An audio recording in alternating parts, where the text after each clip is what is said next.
Jessica Tarlov underlines a brand new way that the Democrats are probably going to impeach Trump if they win in 2026. We have to make sure that we keep the Senate and the House, because this is going to come. I'm going to reveal that plan, but also why she just now said something that will put her in trouble with Fox. She apologized for everything Fox News puts out, which could get her fired. And that would be more good news. Welcome to Doug in Exile. This is where the happy patriots are. Hold your nose. This is going to be Jessica Tarlov, but don't worry. It's going to be mostly Gutfeld and Jesse Waters just destroying her in public. Let's watch. And Greg mentioned a staggering level of corruption. And I just got a note that the staggering level of corruption from last night's meme coin dinner. That's what you're focusing on, the 40%, meme coin. no, 40% of Donald Trump's wealth has been accumulated since he became president because of two crypto coins. The New York Times did interviews with foreign buyers of this cryptocurrency who came over here to have dinner with him. A guy from South Korea. This is not even part of the segment. So what? You're talking about. I'm going to go into this crypto coin stuff because I actually collect some crypto coin. I have some. 40% of Trump's wealth has been gained in office in his first 100 days. That just shows you how fast crypto coin can grow. He specifically put out a coin, which all it is, guys, is a math equation that allows people to store wealth behind this math equation. So you're allowed to go in and Trump just creates a coin and you put money into it and you get this math equation that is like a key so that only you can unlock it. And then the Trump coin holds it, just like a bank. It's no different than a bank, except it's decentralized and the government can't touch it. But this is going to be the number one thing that the Democrats try to get him on for exploiting his office and trying to do business. The thing with the whole cryptocurrency thing is it has nothing to do with the government. So Trump was a celebrity before he made the coin, and now he's making money on it. Nothing changed. Jessica Tarlov is wrong on this one. Meme coin. Yeah. No, I'm talking about who's corrupt and who is profiting off the American office. Did he try to cover that up? I don't think so. Yeah, Caroline Levitt said you're defending an administration that covered up a dying leader, and you're sitting here going, but meme coin, meme coin. I'm saying billions. All right, let's give Paul a chance to clean it up real quick. Paul, final thoughts. Clean on my side of the street. She claims it's clean on her side of the table. No, it's dirty with duplicity. Small businesses through a libertarian group that brought the lawsuit that won. And so they did have standing, and I guess that will be the issue going forward. The Supreme Court will have to look at. And last I checked, libertarians are a denomination of Republican. Wrong. Libertarians are not Republicans. In fact, there's just as many liberal, Marxist, leftist libertarians as there are right-wingers. She's trying to make this connection that libertarians ought to be supporting Trump and that this is a piece of the Republican Party breaking off. It's not.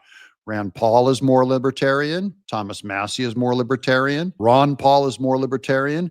Frankly, it's why they won't vote with President Trump. Like Rand Paul. I don't think so. Really? Well, that you could be a libertarian left, libertarian right. right. Well, you're not. If you're Rand Paul, you're a libertarian right. And he's the number one advocate against these tariffs, talking about how unconstitutional they are. And he's another Jeff Bezos, one of the big contributors. They're all against them because they're bad for the economy. I'm talking about these injunctions. I have no questions, Your Honor. It's not even your turn to ask questions. They're doing their usual dance, which is I'm a victim. Like Peter Navarro tried it with Liz Clayman earlier in the 3 p.m. hour. He goes, oh, this rhino judge who was appointed by Donald Trump. Trump also appointed a lot of rhinos because they rushed in a lot of judges in his last administration. And that was before Trump knew the score of guys like Bill Barr. Some judges, they may look like a good appointment, but really they have no desire to help you at all. Immigration, tariffs, education, and visas, targeting the law firm. Where has the immigration plank been taken down? Every single time that the Alien Enemies Act comes up, he gets laughed at. Getting bad hombres out of the country, licking his split. That's not what, we're talking about sending people to seek. There's like one guy, Jessica. That's not just one guy. It's hundreds of people. And where is the Maryland dad, by the way? He's in jail. So the court said they had to bring him back and he never came back. So who cares, right? Just for the record, he's doing this because he knows that I'm right about it. You brought it up. Because I'm just right. I brought up to your erroneous assertions. In just the last month, 96% of federal district court rulings went against the Trump administration can because they are find not those following. judges. This is a really bad point. 90% of the court cases went against Trump because most of them were brought by liberal activists and went to liberal justices. So, of course, if you justice shop, anyone who launches something against Trump in Manhattan, New York, or Washington, D.C., is going to get a lot of traction. That's where the vast majority of these lawsuits came from. So it's not fair to say that all of these neutral judges that have no skin in the game and just care about the rule of law happen to go against Trump. That was by design that they go against Trump. They're doing judicial activism. Anywhere. All right, but we're still moving They're the bad Reagan hombres out of here. appointees. They're Trump appointees. They're Bush appointees. It's all appealable. Well, you might have missed it, but that one girl said they're all appealable, and they are all being sent up on appeals. And Trump is doing fine in the appeals. If it ever goes to a court that's outside of that system where they had to reverse engineer everything to get their win, they're largely going to lose. Now, here's Jessica Tarlov claiming that Trump is underwater in polls. Do you believe this? Do you believe the polls that claim that Trump is underwater? And the truth is that the Democrats are very unpopular, but so is a lot of what Donald Trump is doing. So in polling, Marquette, Fox News, all the goodies, he's down 16 on the economy, down 14 on foreign policy, 26 on handling tariffs, and 32 on cost of living. And this reconciliation bill that they're trying to pass through the Senate right now has opposition from more senators than they can handle. So you've got the Josh Hawleys of the world, who's miraculously concerned about throwing people off Medicaid.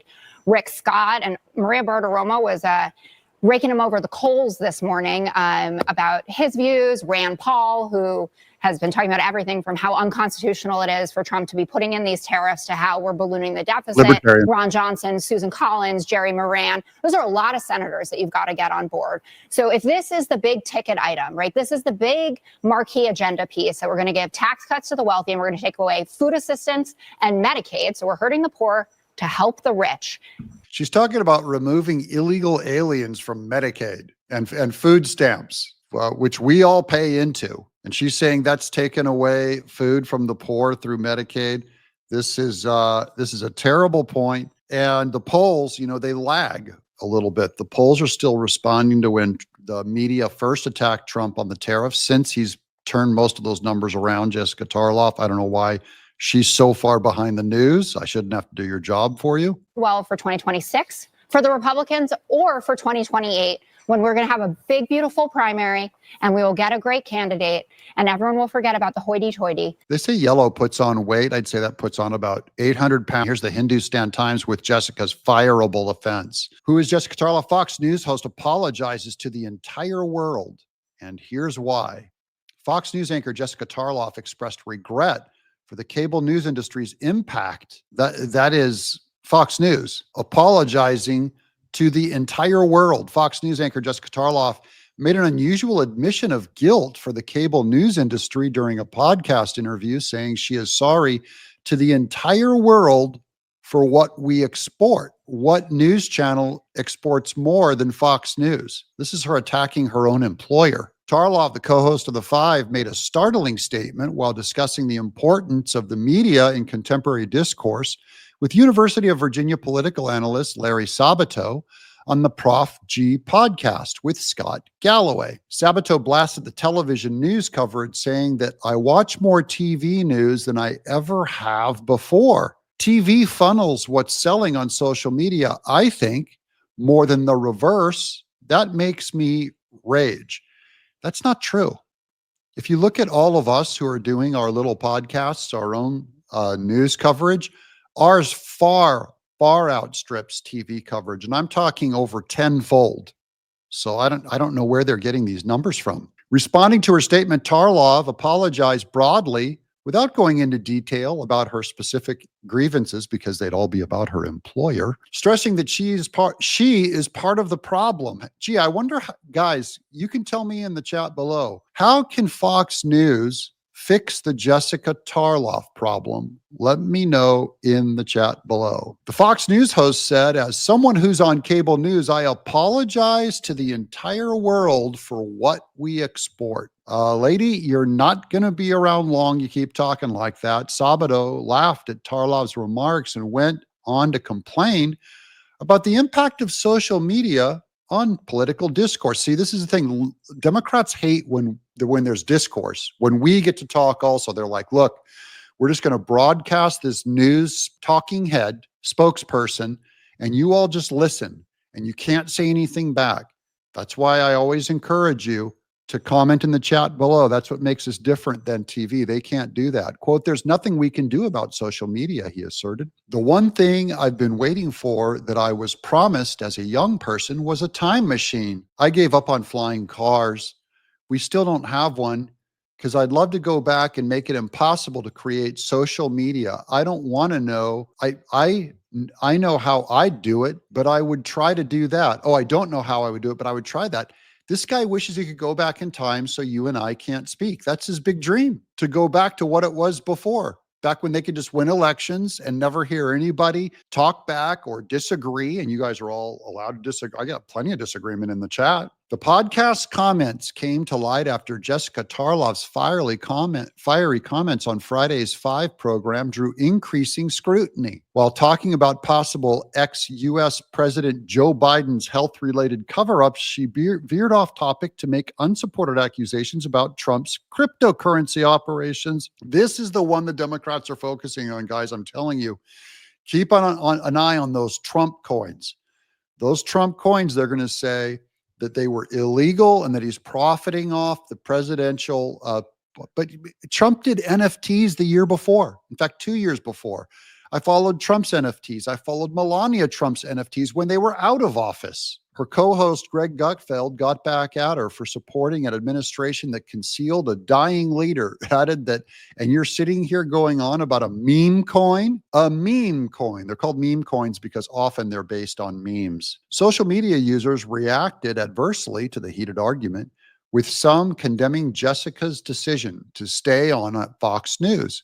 While some readers completely disregarded her remark, others thought she should be on The View instead. You guys can tell me in the chat, would you rather see Jessica Tarlov on The View where we could make fun of her with more of her own kind? Or is it better that we have her outnumbered on Fox? She brings nothing to the table, and Jesse Waters and Greg Gutfeld call her out on all her lies, dumb liberal, one ex-user wrote, telling the absolute truth. She doesn't want that kind of social media. It's the negative comments that really bug her. They're used to just not having anyone address them.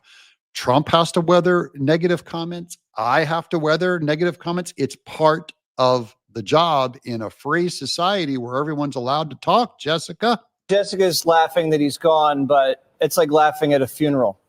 The Democrats' funeral. Your party's dead, Jessica. What? And you basically pushed the world's wealthiest man into our arms. And now he's running from you. He went on one date. Wait, no, this is the day that he was supposed to leave. Yeah, he's supposed to. This is about Elon Musk stepping down, which we covered in our last video. There's a nice face of Jessica Tarlov. Look at that. Right there. Elon Musk stepped down because his 130 days were up. He didn't leave disgruntled like she said. Again, they spin everything. That's why and they're allowed to. I don't care when I have a social media channel and we can talk back. I don't mind what they say so much. Leave tomorrow, 180 days. How do I know that and you don't? It's 130. Listen, you now made Elon Musk the Republican Party's biggest donor. Thank you. Thank you very much. You think he's just going to stop giving? No, he's not going to. He has said he's going to stop giving politics. But when J.D. Vance runs for office, J.D. Vance and Elon Musk are very close friends. Guess what's going to happen? He'll get back into the game. Maybe not as much as Trump, because Trump was the true icon that we had to get elected to turn the tide. Now the tide is turned. It won't cost as much. What do you guys think in the chat below? Can you think of how Fox News can solve their problem with Jessica Tarlov criticizing them? Let me know in the chat below. I'm Doug in Exile. Subscribe.